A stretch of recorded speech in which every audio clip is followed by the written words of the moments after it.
जगतसिंहपुर जिला कुजंग ब्लॉक राहमाटे चली पंच दिवसीय जगन्नाथ महोत्सवर एक आध्यात्मिक परिवेश देखा जाइथिला।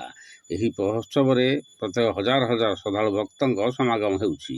प्रभु श्री जगन्नाथ 56 भोग 24 बेश सहित बहु भक्तों किंवदंती प्रतिमा प्रदर्शन कर डॉक्टर सुनाकर बेहरा तत्वाधन चली महोत्सव में बहु साधुसंत और बाबाजी सत्यानंद दास प्रवचन भक्त मान मंत्रमुग्ध करिछि।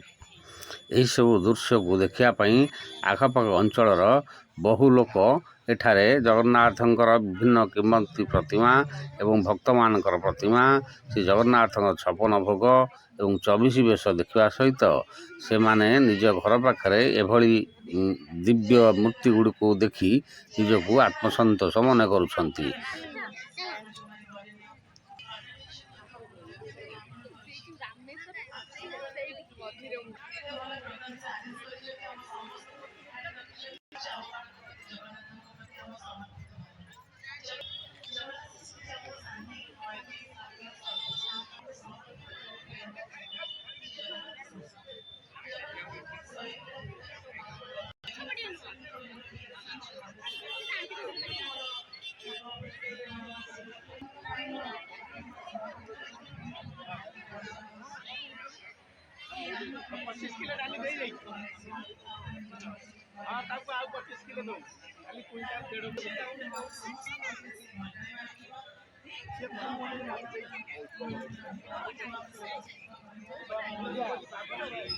ये सबु भितर आउ विश्व शांति महायज्ञ श्री जगन्नाथ महाप्रभुंकर पंचकुंडीय यज्ञ 10 जन कर्ता कर्ती सहित 10 जन आचार्य पंडित माने नीति प्रातः समय संध्या पर्यंत आउ आहुति प्रदान करती।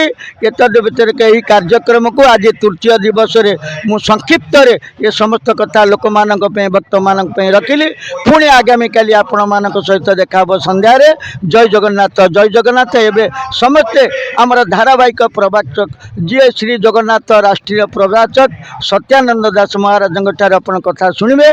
पुणी यही प्रकार आज 3 दिन गला पर आउ 4 दिन आम हाथ में अच्छी आम पुणी आगामी संध्यारे आपण मानक संक्षिप्त किसी कथा रखिबू। जय जगन्नाथ समस्त को प्रणाम करूँ।